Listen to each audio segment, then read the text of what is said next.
Oh.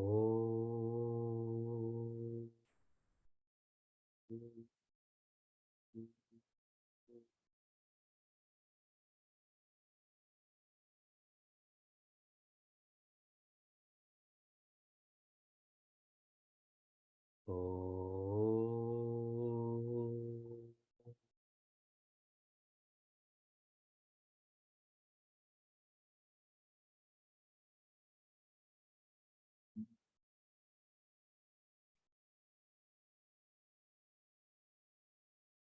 Oh.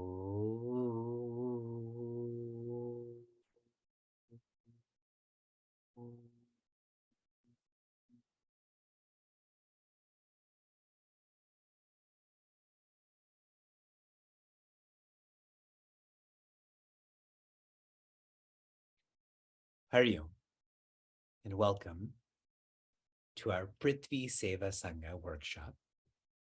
Greetings from Niagara Falls.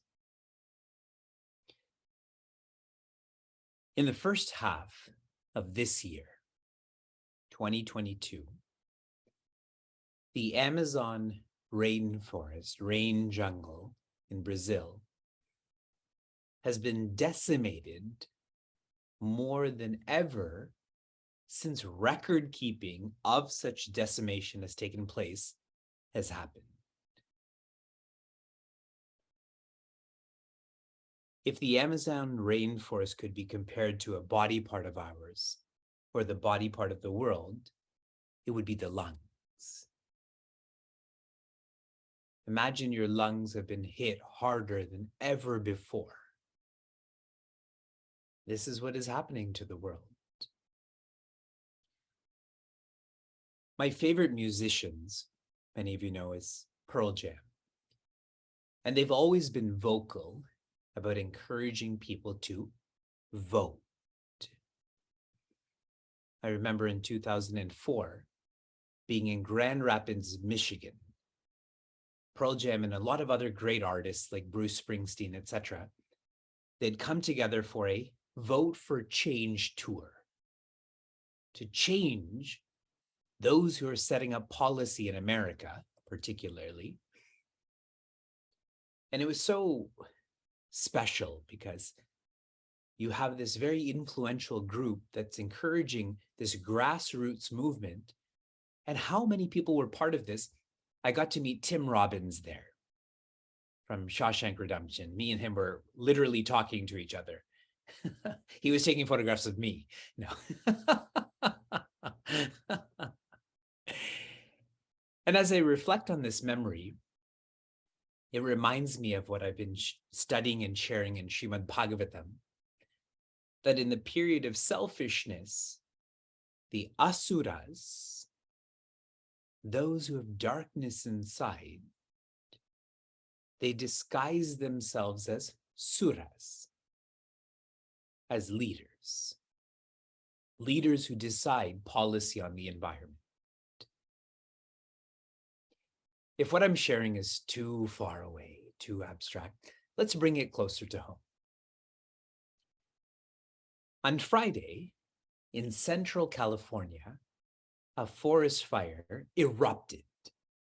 The reports I read, it exploded. And now, less than 72 hours later, it's only Sunday, the next week hasn't even started, over 15,000 acres have been decimated. 15,000 acres of what? The lungs of the world, our lungs. It's hard for us to conceive what 15,000 acres is. Many of you have been to Chinmaya. Chinmaya rests on 2 acres. So that's 7,500 times that.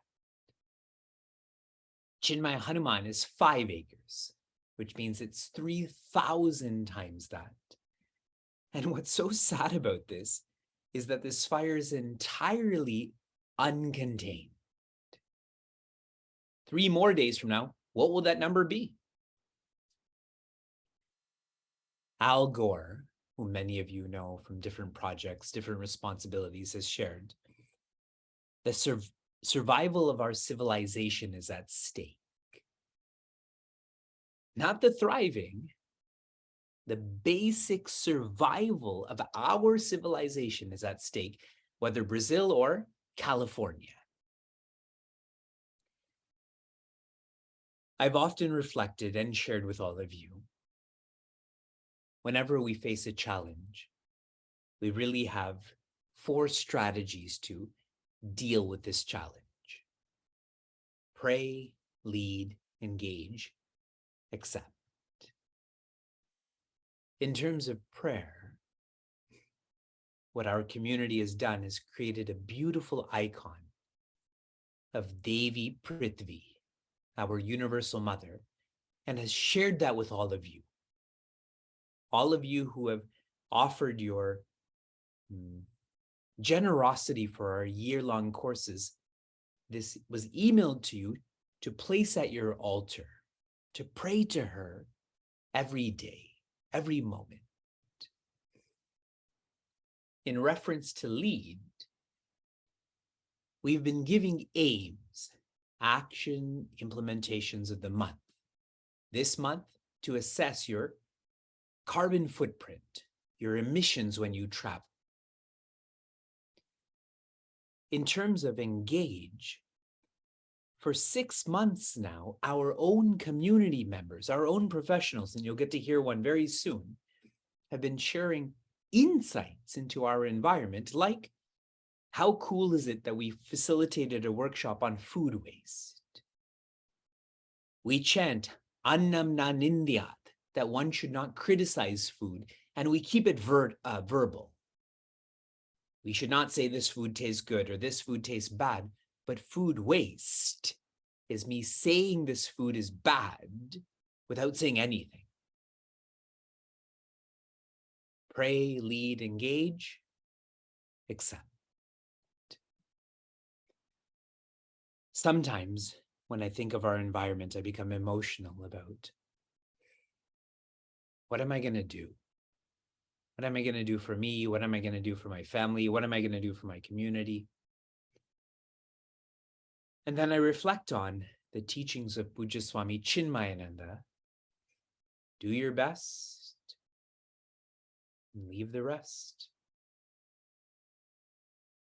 We are doing our best. This summer, we have 3 campaigns focused on awe, air, water, and earth. And it makes me feel accepting that corporations like Intel, Oppie, Wisconsin, and soon Granger are supporting these campaigns.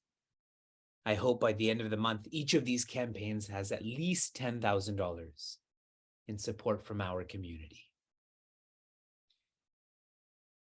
We're doing our best with our Prithvi Seva guide.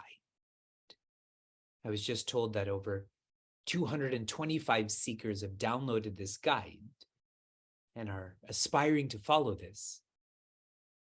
With my master, Pujya Swami Tejomayananda, I don't share matters casually, that I feel like this, or I bought this, or this happened.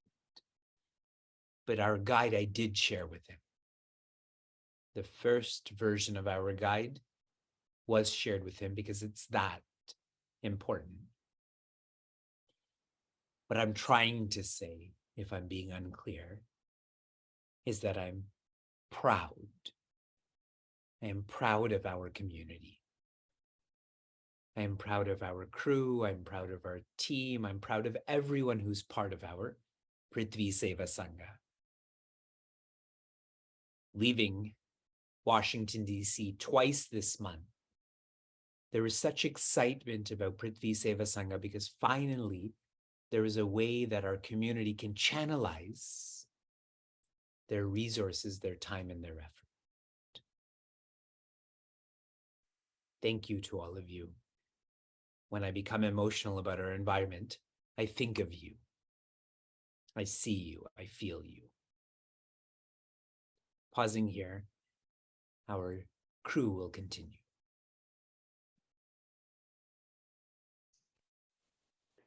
Hari Om Vivekji, Hari Om everyone.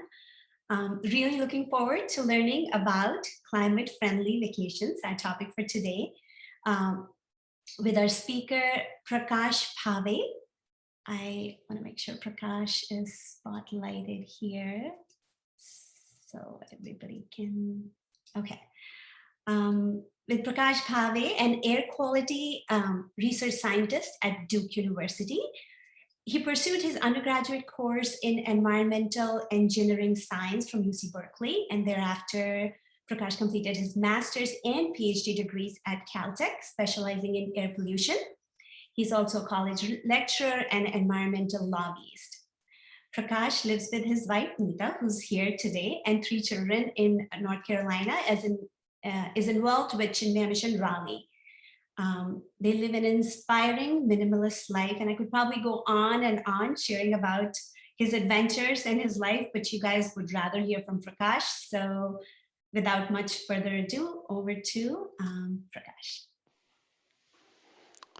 Thank you, Anvita, for the introduction.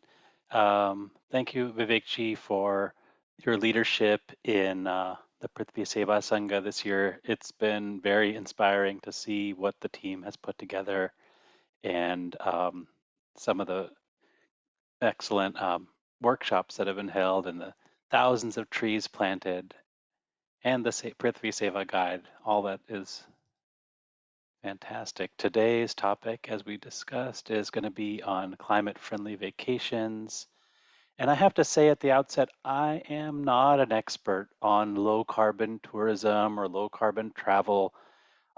My background is in air pollution. As Anita just said, I know a fair amount about emission inventories, emissions of especially fine particulate matter, and a little bit about greenhouse gases. So today, what I'll be sharing with you is more about our own personal experiences in our family on our vacations, and maybe peppered with a little bit of science, but not a whole lot. All right. I think we're sharing. So these are some pictures of my first vacation, which was coincidentally a road trip to Niagara Falls. I was born in Michigan. There I am in the yellow shirt next to my older brother, Bhaskar. And we got into our Chevy Nova. My dad probably drove us from Michigan to Niagara, and then we camped here. There's a picture of my parents who have proudly erected a tent, I think. Yep, they are barefoot there in Niagara Falls, so it must have been warm enough. And my mom in her sari. She didn't always wear a sari when we went camping, but I guess this was a special occasion. I'm not, I was too young to remember. Over the next several years, my parents introduced several more young Indian immigrants to camping, and we took them on bigger and bigger camping trips. This is a picture from, I think, Sequoia National Park, where I think 30 of us went camping there over the course of a long weekend. There's me and my older brother there, and my parents are up at the top. And in reflecting on our youth and our travels when we were younger, this would be late 70s through early 90s, I remember that we never stayed in hotels. We'd always either camp or we'd stay with other family friends. So didn't matter how long it had been since we'd been in touch with them. I think as long as we knew that there was an Indian family in that town, my parents had no qualms about calling them up and asking if we could spend a night on our road trip there at their house. We also never boarded a plane in at least the first 12 or 13 years of my youth, except when we were visiting relatives in India. And I do remember boarding a plane when we moved from Michigan to California, which is where I ended up growing up. So that sounds a little bit, just reflecting on that, it's quite different from our reality today. And so I was thinking about why this is. Why is it that we would hardly ever get on a plane? And I learned in preparing for this presentation that there used to be minimum prices on air travel in the U.S., and that was lifted in the late 70s, and then aircraft technology improved, and then, as many of you all know and are familiar with, in the 90s, a number of websites launched so that consumers could find the lowest price tickets. Expedia and Priceline were some of the first, but now we use Kayak and a variety of other travel websites. I remember Travelocity when I was in college was really big. But look at this chart that shows how the price of travel, at least in the US, and it's not too different, I'm sure, in Canada, has reduced from 1980 to 2011 is what's shown in this chart, but it has continued to reduce, and by 2019 it had almost reached an all-time minimum. So as air travel got cheaper for these reasons, we ended up flying a lot more. And not just we, just about everybody whom I know. Shown in this picture are 2 family vacations that we took just in the second half of the year in 2012. This one was to Colorado, this one was to Machu Picchu, and we didn't just travel alone, it was with our kids, so 5 air tickets to both of these. This trip was with my uncle and aunt and cousin from Australia, so they also had a large carbon footprint of this vacation. So now about 10 years ago, I did a little inventory on what our household carbon footprint was, and we were right about at the US average. We were emitting 16 tons of carbon dioxide per person per year in our family of 5, which is still about the average in the US today, 16 tons per person per year.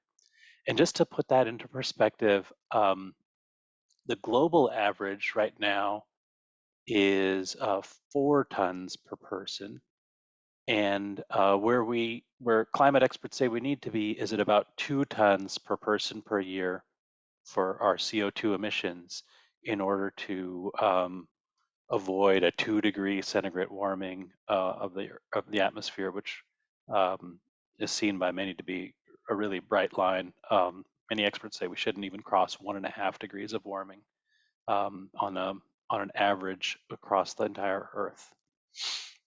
So we're way above that. We're not even close. At 16 tons per person per year, 80 for our family.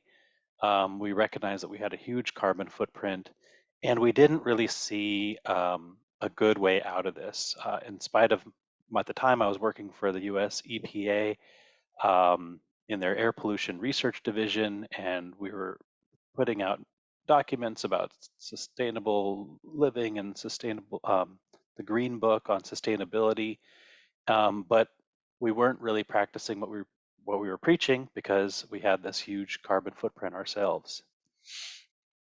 While doing some research back then, I came to realize how much more than the rest of the world we were emitting. So here's that 16 tons per person per year figure that I showed on the previous graph, and just for comparison, look at how low the emissions are in India, less than 2 tons per person per year. If everybody lived at this level of carbon emissions, we wouldn't have very much of a climate problem. We would be remaining underneath that 2 degrees Celsius warming target that the climate scientists say we should stay under. And as I shared in a presentation to the CSK group last fall, it was around this time, 2013-14, that we made the decision as a family to leave our suburban home in North Carolina and move to a developing country where we could live a much lower carbon lifestyle. And that was a topic of another presentation, so I won't go into it in much detail, except to say that we stayed in Kathmandu, Nepal for 3 years. We experienced numerous benefits, including one of the reasons that we moved there was we had almost a 0 carbon footprint, except, as I pointed out at that time, one of the big sources of carbon, our biggest carbon footprint was actually our air travel, coming back to the US every year, as well as doing a lot of regional tourism. to India, to Southeast Asia, and a few other places. So one of the experiences that we had while living in Nepal was this fuel shortage that occurred when there was a blockade between the India and Nepal border, and there was no goods that were allowed to go across the border for a period of 5.5 months.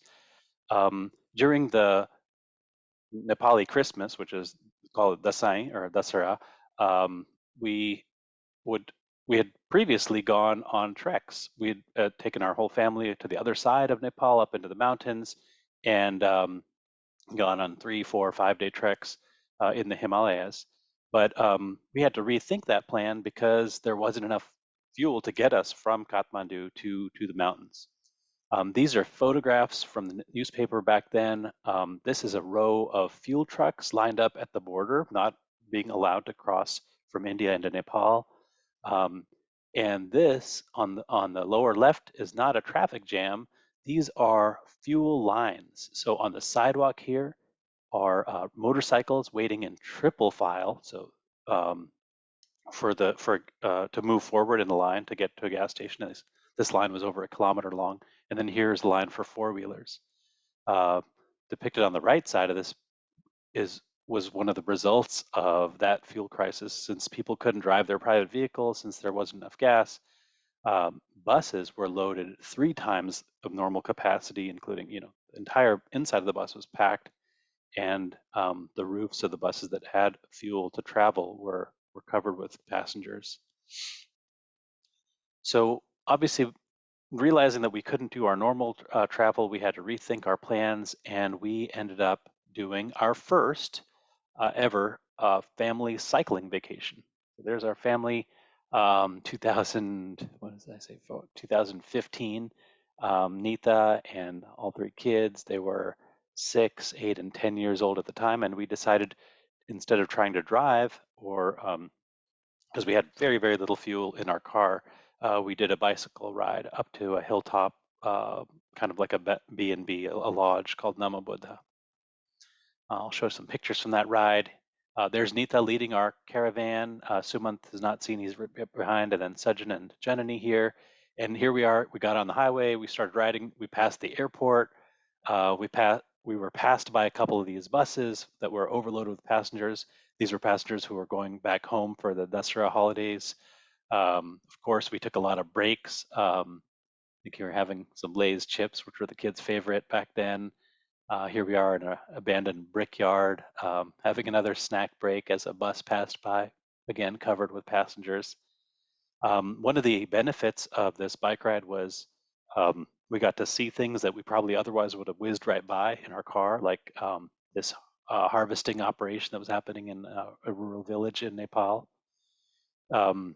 Kathmandu, as you probably all know, is a valley, and so if you go 45 kilometers in any direction, you're going to have to go up some hills. And indeed, our lodge was at the top of a hill, so we ended up walking our bike. It was quite exhausting, and here we are, having arrived. Just to reflect on this, of course, it was fantastic exercise. The whole vacation, we had more interaction with the environment. Our carbon emissions were practically zero. They were zero from our vehicle, at least. And we didn't contribute to this massive fuel crisis that Nepal was in at the time. What were the downsides of the vacation? Well, it was hard work. Sumant and I were talking about it this evening, and he said, yeah, that wasn't much of a vacation. It was just biking. It was so hard. It also took a lot of time. Getting to Namabuddha might have otherwise taken us 2 hours in our car, and it pretty much took us the entire day to get up there. I think we spent 2 or 3 nights there before riding back. And another perceived downside, I guess, is that we stayed very close to home.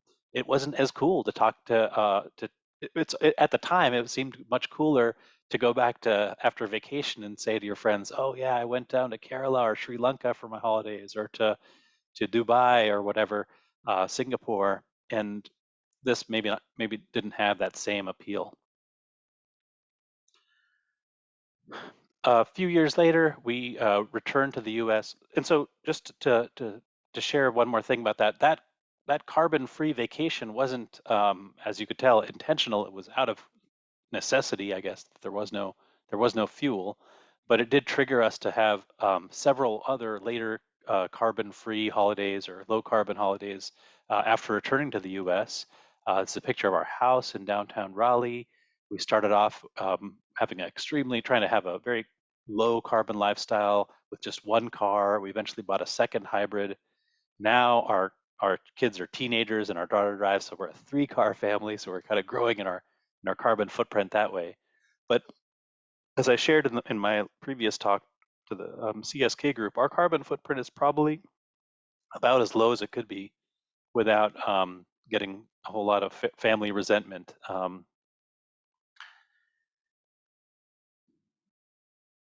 At least that's what I thought until I went back this month and did a carbon inventory of our families again. Let's see. And here's our carbon footprint today.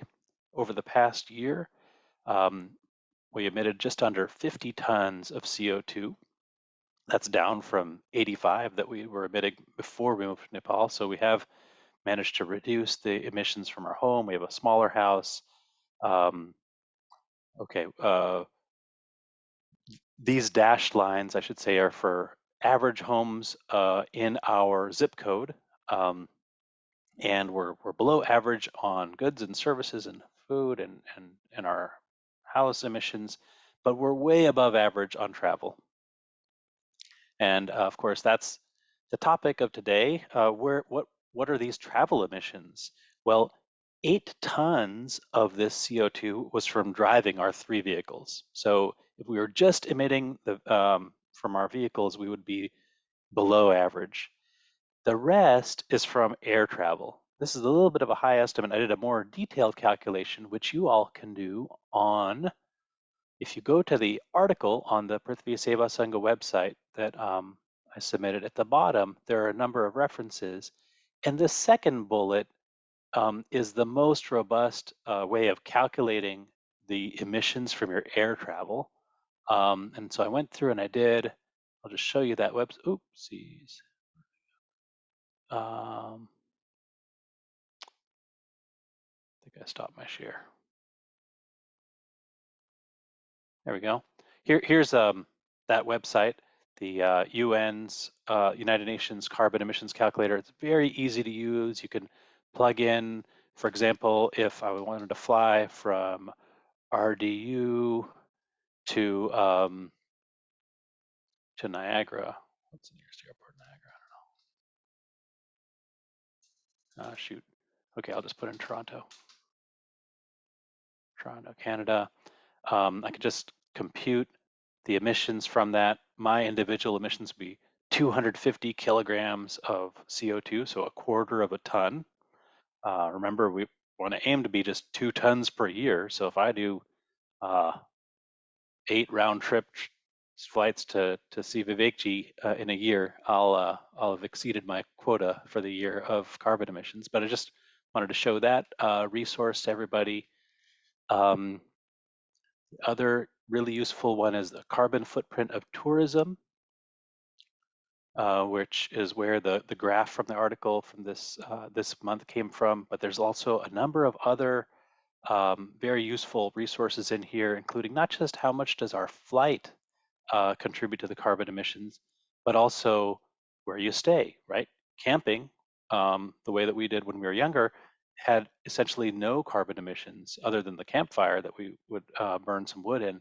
But nowadays, lodges, Airbnbs, all the air conditioning, the heating, as well as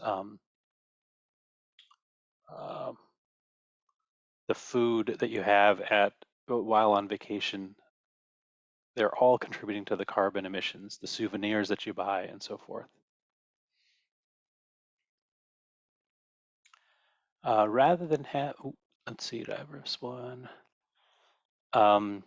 There, if you do have to travel by plane, there are a few ways that you can reduce the carbon emissions of your air travel, and that is in this third link under the BBC web article, where you can, what they say is you fly like a nerd.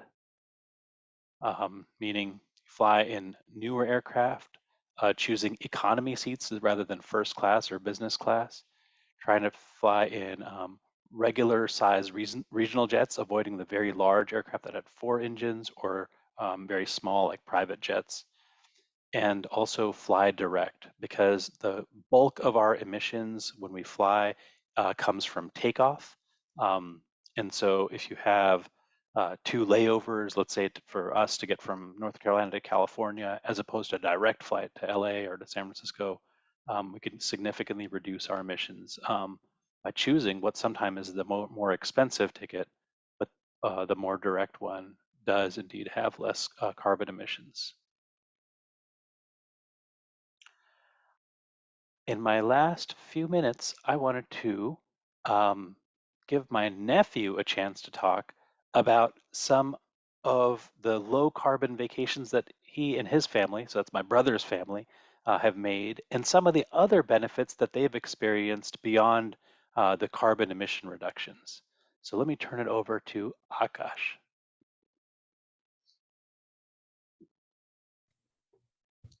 Good evening, everyone. So my name is Akash. I'm a student at the University of Maryland, and I love riding bicycles. Last year, I embarked on a bicycle tour with my dad and a few friends, traveling from Pittsburgh to Northern Virginia, where I live. We enjoyed the trip so much that we did a similar trip this year, traveling across the state of New York from Buffalo to Albany. Now, there are numerous reasons why vacationing on bicycle is so great. First, as you expect, spending hours upon hours on a bicycle entails many health benefits. You're able to develop your cardiovascular endurance, build muscle, and lose weight. There's no need to watch calories. Then also, it allows you to experience parts of the country that you'd otherwise not be able to see on other modes of transportation. When you're on something like a car, or especially on a plane, you're moving so fast, you're not really able to take in the sights, smells, people. On a bicycle, you're going slowly, you're able to stop and really interact with local communities. This is especially true in the recent trip across New York, where we stopped in many, many small towns along the Erie Canalway, and just got to experience so much of the local culture.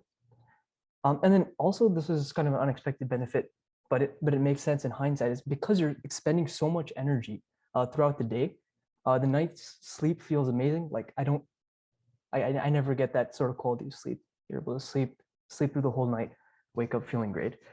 We also, I didn't mention, we also camped during these 2 trips, and it's a fun experience in itself. So whether it be just an overnight trip or a week-long adventure, try turning to your bicycle the next time you're looking for a vacation. Thank you. Yeah, thanks, Akash.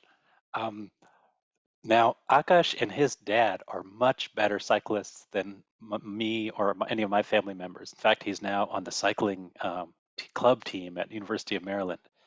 But I wanted to say that our family, has done cycling vacations as well, without being like superstar athletes. You know, they're able to bike 50 miles or more per day, sometimes 70, I've heard, which would be absolutely a pain in the rear, literally, for us.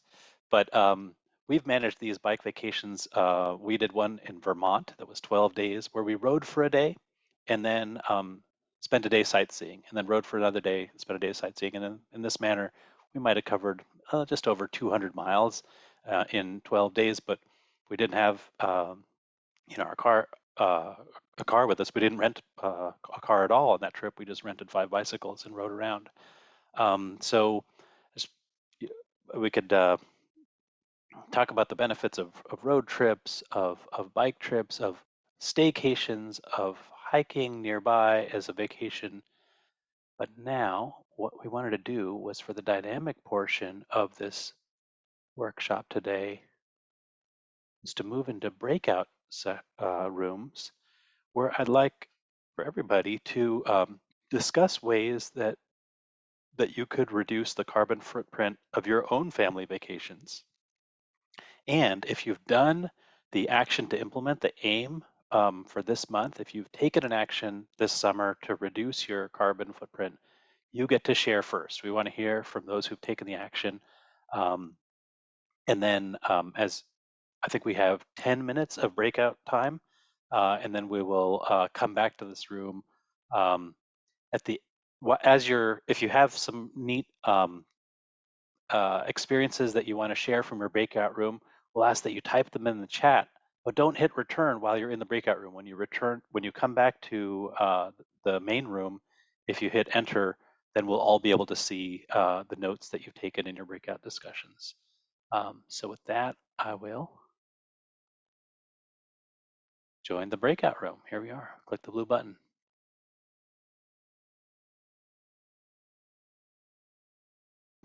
So I was in breakout room 2, and what I won't share everything that we talked about, but 2 things that were mentioned, I think they're probably common to all the groups, is that number 1, the COVID pandemic has nudged us towards flying less, and number 2, the very recent high prices of air travel has also nudged us to travel less. And so maybe now one question is, how do we sustain that lower air travel habit that we've kind of been pushed into after prices come back down and after the pandemic reduces? Maybe this is something that we should consciously think about, not bouncing right back, or the what's it called, the COVID rebound. So people are traveling like 2 or 3 times more because they've held this pent up desire to travel. So I tried to type that in the chat and then it erased as we were returning to the main room. So sorry I couldn't share it. But if others groups have something that they'd like to share in the chat, this is a good time to type that in. And I think at this time, let's see, Anvita, are we going to question and answer? Is that right, or Kanchan? Yes, yeah, we're going to start with question and answers. Oh yeah, Hariam Prakashji, thank you so much for this presentation. It's between you and Akash, I think we're all very inspired to start biking everywhere. So thank you both for giving us the nudge that we all need. My question, and I'm not sure if your expertise is in this, but I'd be curious to hear your thoughts on electric cars. So I've been really interested in them, and I think my family maybe in the near future might be interested in investing in one. But I'm curious about how that connects to the electric grid. So how we get a lot of our power oftentimes is still based on burning coal or other fossil fuels, is how many houses are powered. My family is fortunate enough to have invested in solar panels, so at least part of the year our electricity comes from renewable sources, but we are not entirely independent of the grid. So one of our qualms with getting an electric vehicle is that we might still be burning fossil fuels, but in an indirect way. So how do you characterize that impact? And I'm just not sure how that really works out in terms of a carbon footprint. And I'd be curious to hear your thoughts on how we reconcile that. Yeah, that's a great question, Hamsa. Let's see. The short answer is that electric cars do have lower carbon footprints than gasoline-powered cars or even hybrid vehicles, even if they are run off of electricity that comes from a coal-fired power plant, which is the most carbon-intensive fuel that we have in North America right now, right? So coal, as many of you know, is being phased out. Natural gas is the kind of new leading source of energy, and that's much more carbon. That's much less polluting than coal-fired power plants. Either way, both are more efficient than an internal combustion engine. Because to put it in real simple terms, I know Hamsa, you're doing a degree in environmental, but just to really simplify it, basically we have in our gasoline-powered vehicles, we have a tiny little power plant operating under the hood that is burning gas, and that's much less efficient than the large electric utility power plants that are being fueled by either coal or natural gas. So definitely that one I would say without question. Of course, if you can power your electric car off of solar panels, then you're truly having a zero carbon footprint from your travel. And I just wanted to address one question Rashmi posted in the chat is, would traveling light also lower your carbon footprints to some extent? So now we talk about, okay, if I have to travel by air, how can I cut those emissions? And we already spoke about having more direct flights and choosing not going by business class or first class. But also, if your baggage is of lighter weight, then you're having a lower carbon footprint from your travel. It allows the aircraft to carry more goods, and so that plane is still going to have roughly the same amount of carbon emissions as it would have had if you had packed heavier. But the carbon footprint now is not yours. It's more some of it's getting shunted off to the goods transport.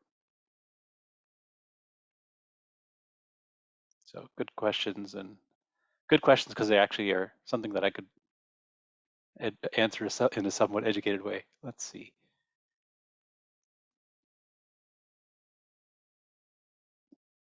Deepika wrote, electric car battery disposal is worse than fuel emission. Yes. Luckily, electric car batteries the technology is improving year by year, and the lifetime of those batteries is approaching the lifetime of the car, if not already at that point. So all right, Kanchan has a question. Yeah, so I just had a quick question. So, some of the, I guess some of the airlines and, travel, when you're booking your travels, they let you, they give you the option of lowering your carbon footprint, like you can sign up for that and stuff, and that helps reduce it. Does it actually help reduce your carbon footprint, or is it, I'm just trying to understand if something actually happens directly at that point, or is it more in the grand schemes of things that they lower it on their end? Oh, that's an excellent question, Kanchan, and I'm glad you asked about offsets. So short answer is reducing your emissions is better than paying for offsets. Very few of the offsets that are available on the market actually reduce emissions directly. Very few of the offsets in the market, almost none of them, remove carbon from the atmosphere. So if you're traveling and you're emitting CO2, what you'd really want to truly offset your emissions is something that sucks CO2 out of the atmosphere. That runs about roughly $300 per ton right now, which is much, much more than most of us are kind of willing to pay for offsets. There are, however, and then I did a little bit of reading about this, there's good and bad offset programs. I'll share my screen one more time and share one. At myclimate.org, there is what I would say are pretty well-established offset projects. You can scroll through them, see, for example, solar buses replacing diesel buses in Senegal. Now that would clearly, if you chose, rather than putting your money directly into the airline's offset program, if you said, okay, I'm going to set a price on the carbon emissions I'm putting out. Let's say I'm willing to spend $50 per ton or $100 per ton on the emissions that I'm putting out to help somebody else offset emissions elsewhere. Then you could take that $100 per ton and put it into a project like this one, solar buses. You could read about it, and you could see how much tons of CO2 they're going to reduce. This is something that they wouldn't be able to do if they didn't have the funds from this offset program. And so you know that you're directly contributing to an emission reduction that isn't already on the books.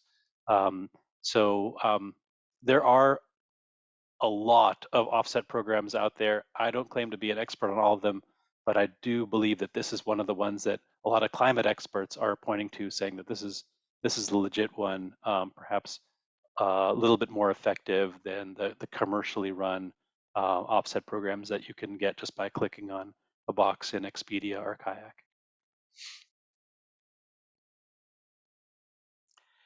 Archana has asked, I better stop the share. What about travel by ship?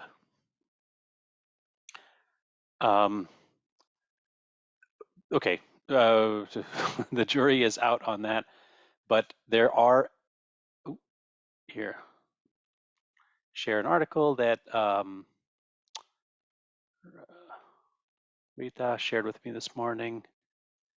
In fact, I'll put this in the chat. There's tremendous amount of information being put out nowadays about lowering the carbon footprint of your travel. In this particular article, it asked, is airplane flying the worst thing we can do for the planet? It's certainly up there. According to some experts, taking a cruise is one thing that is even more harmful to the environment, more carbon polluting than aviation. Not on a per mile basis, but in terms of the net total of emissions that you would do on a cruise vacation versus just flying to and from. But I don't have the numbers on that. I would just point you to this New York Times article to see more details about that, which is linked from this Yahoo article that I put in the Zoom chat. How about travel by train or bus? The data that I've seen suggests that train travel is the lowest carbon emitting. Of course, walking and bicycling, zero emissions travel is the cleanest. But if you're going to get into a motorized vehicle, train travel is the lowest. Public transit of any kind, bus, van, pool would be better than, and then comes passenger cars, and then after that, air and ship are higher emitting. And if others know more, again, I have to say, I'm not an expert on this. So if others have expertise to share, please feel free to raise your hand and share that, or share it in the chat if anything I'm saying is not quite accurate. Prakash, how do you encourage people in our community, to be more sensitive to the environment without rubbing them the wrong way, without them feeling offended, such as, like, I was just in Washington, D.C., and I was talking about how awful taking cruises are. But there may be many people here who take multiple cruises a year, and so that can be very startling for them.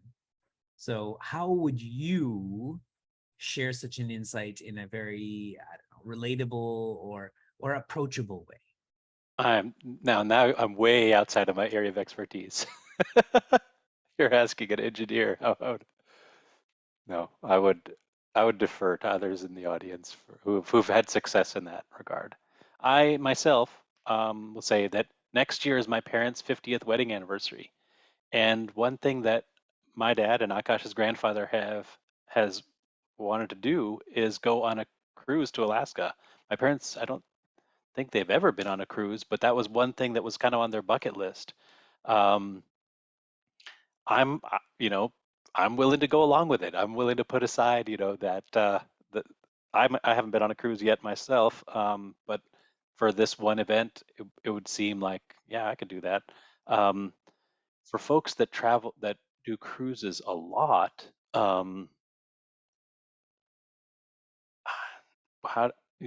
yeah, we don't want to rub them the wrong way. We don't want to become preachy. But we could share information with them, share articles with them about it, offer alternatives for what kind of travel that we would like to take to go on with them. But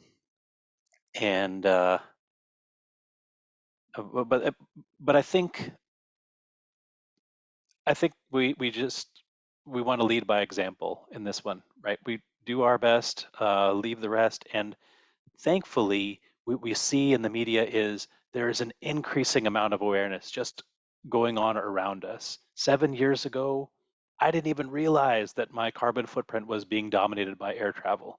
But now, if I just Google the air travel, carbon footprint of air travel, I get bombarded with articles. And I think this is great. This is going to happen more and more with other forms of high intensive tourism.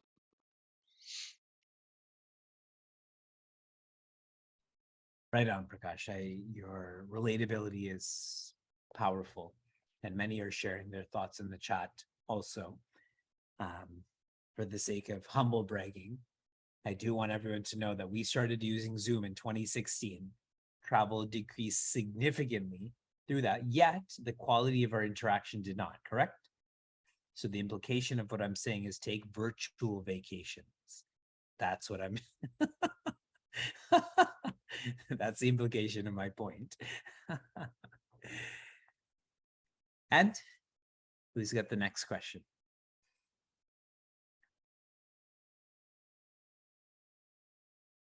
Yes, Sangeeta, go.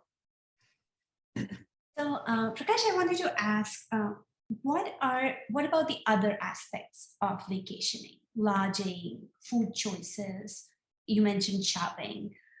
What are some of the tips to make sure, I mean, sometimes travel cannot be avoided, but what else can we do to reduce that footprint? Yeah, I would definitely point you to the Sustainable Travel website, which has at least lets us know where our carbon footprint is coming from. The place that the lodging, I think, is the second biggest chunk after the travel itself. And so Akash one-upped our family. We went on our biking trip in Namo or in Vermont. We stayed in Airbnbs. They actually carried the tent and the sleeping bag with them on the bike, and so they're able to really decimate their emissions from their lodging.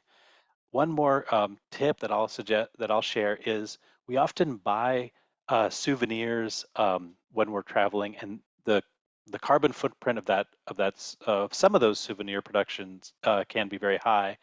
My dad actually has I think, a really novel and sustainable gift that he gives, which is he likes to get coins from these different countries that he visits, or even when I go to other countries, he asks me to get coins so that he could give them out as gifts. And I find coins is perhaps one of the most sustainable souvenirs that you can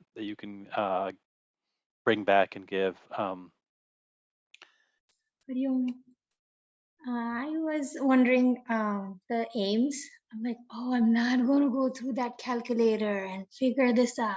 And so my basic outsourcing question, do people like professionally help people do energy audits or carbon footprint calculations, like as if I would give my taxes to somebody? I haven't seen that.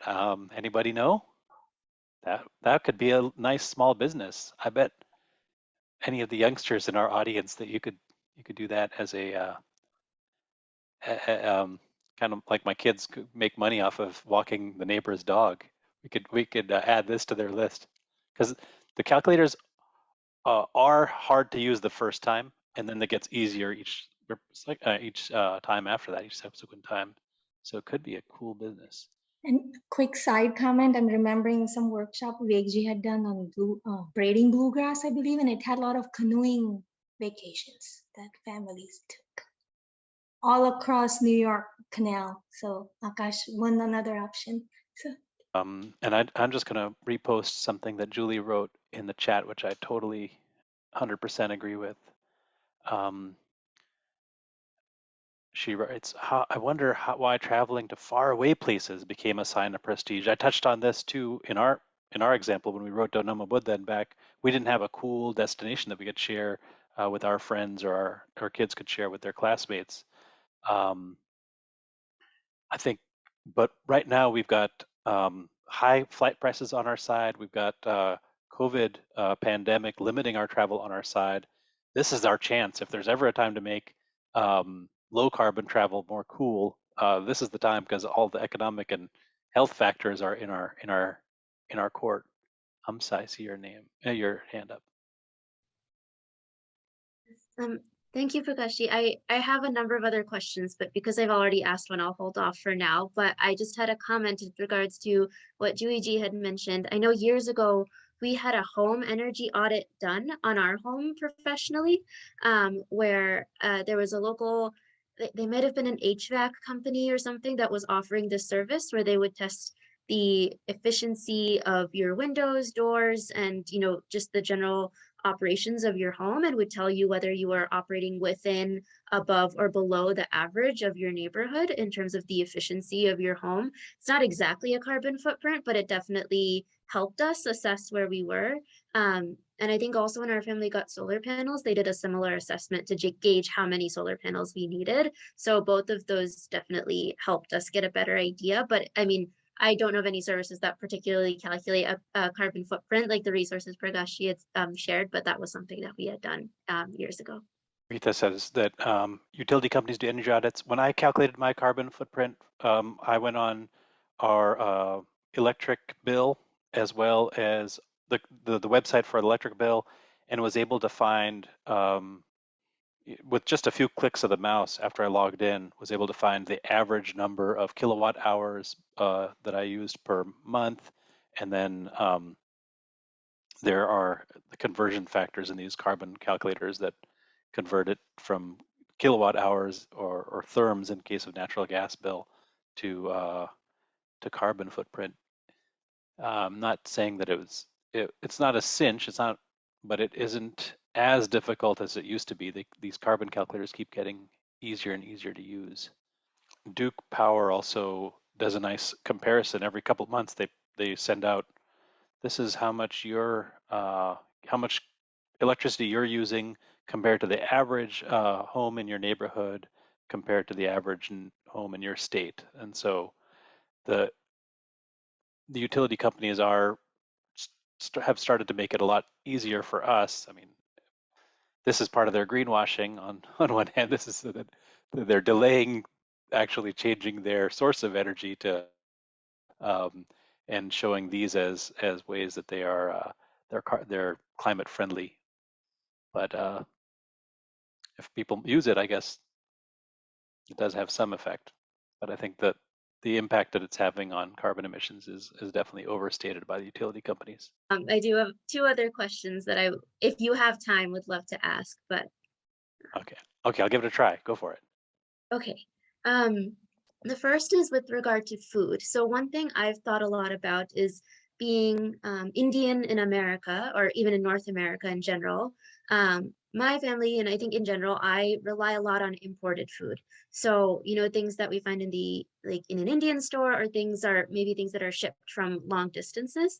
And I'm curious about your thoughts as to whether, trying to speak to cultural needs and the foods that make us feel at home are also part of our carbon impact, and how you might incorporate that into calculating a carbon footprint. That's definitely out of my wheelhouse. There was a talk in our Prithvi Sevasanga about low carbon food choices, but calculating the carbon footprint of our food choices, I would say, let me look, but I think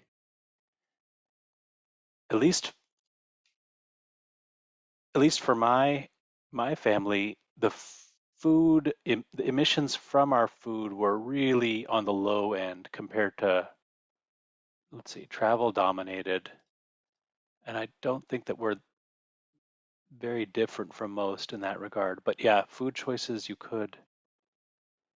The most carbon friendly food choice one can make is shifting to a vegetarian diet. That really is what would bring your carbon emissions from eating down below the average.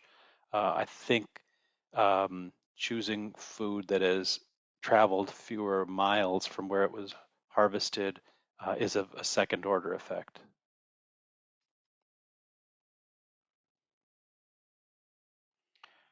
And at the risk of embarrassing myself, I'll take your last question.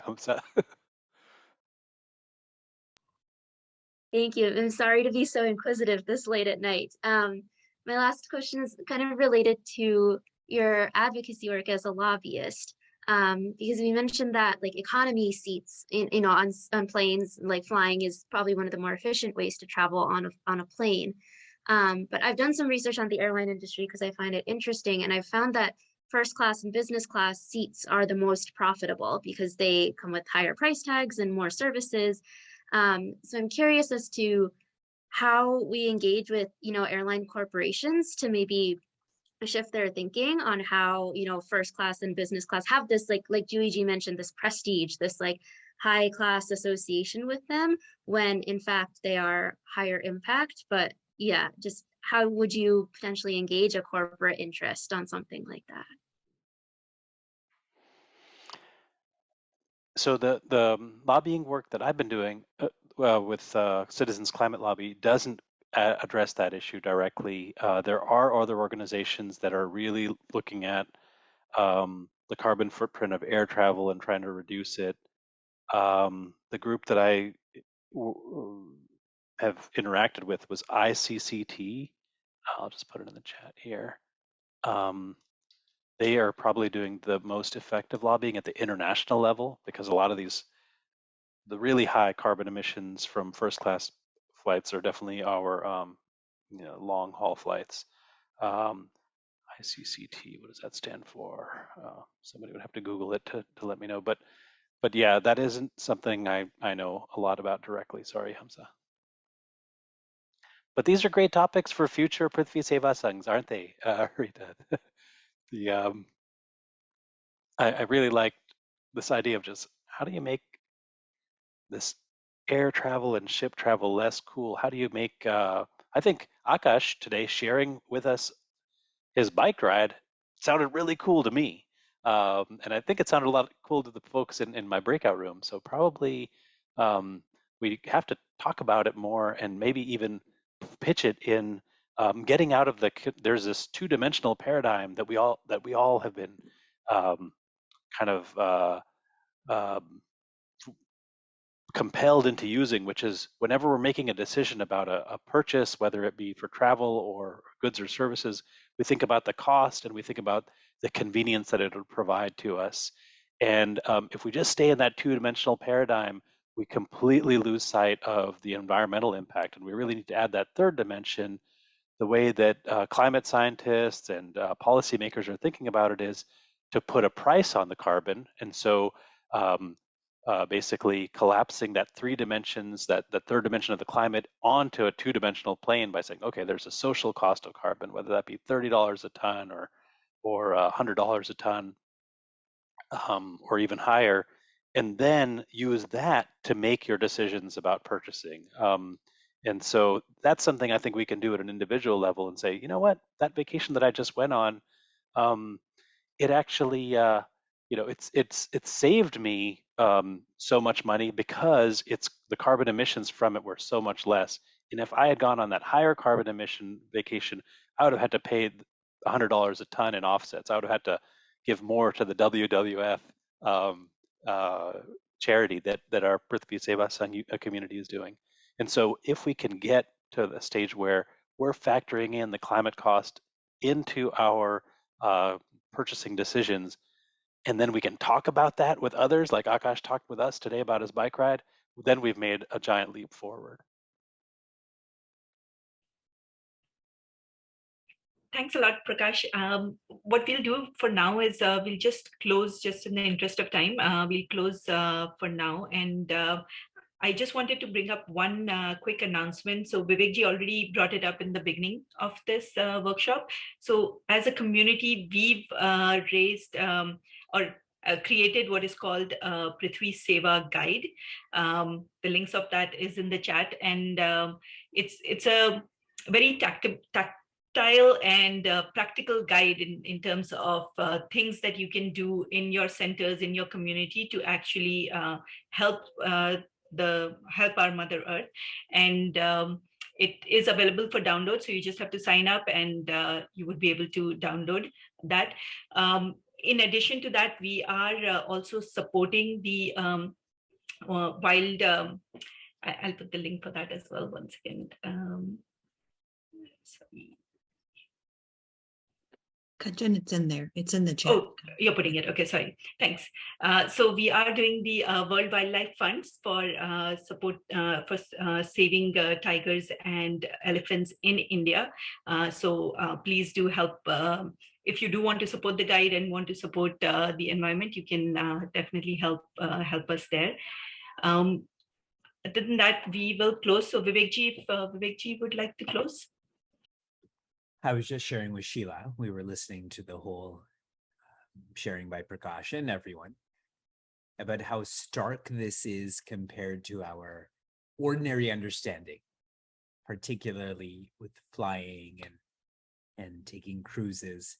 I was sharing with Sheila about how normal that is for people, especially those who are retired. It's easy. And in Bhagavad Gita, the easy path is called Preya, but it's hard for us to identify that. We make it very external or very extreme. Like, I don't punch my neighbor, so, I'm following the path of Shreya. Matters like that. Yet, it's much subtler than that. It's much more comprehensive than that. That's why such workshops are these kind of workshops, and hearing from our own community members like Prakash and so on is imperative, because we can relate to this, that to follow Shreya requires perpetual vigilance. Vicharena nivartate. It is through right thinking, comprehensive thinking, deep thinking, long thinking that we follow the path of Shreya. And we are the people who benefit from that. And then family, community, society does. The last thought I had shared before Prakash was introduced and Prakash shared was about how proud I am of everyone. And seeing all of you right now in the middle of summer, it's 10 o'clock and you're here, it makes me very proud, and it affirms, do your best and leave the rest. Let us all commit more. Every workshop we should commit more in terms of aims, in terms of giving resources, time, and effort, because this is urgent. Whenever we think of Moha Mudgara, we think of Bhajagovinam and how urgent it is to follow Vedanta, and we can relate to that. This is urgent in a measurable sense. That is also urgent in a philosophical sense. This is urgent in a measurable sense in terms of our carbon emissions and temperature increase. So pray, lead, engage, accept, do your best, and leave the rest. Thank you very, very, very much, Prakash, and everyone. Sarve bhavantu sukhinah, sarve santu niramayaha, sarve santu niramayaha, sarve bhadrani pashyantu, ma kaschid dukkha bhag bhavet. Om Shanti Shanti Shanti Harihi Om Shri Gurubhyo Namaha. Harihi Om.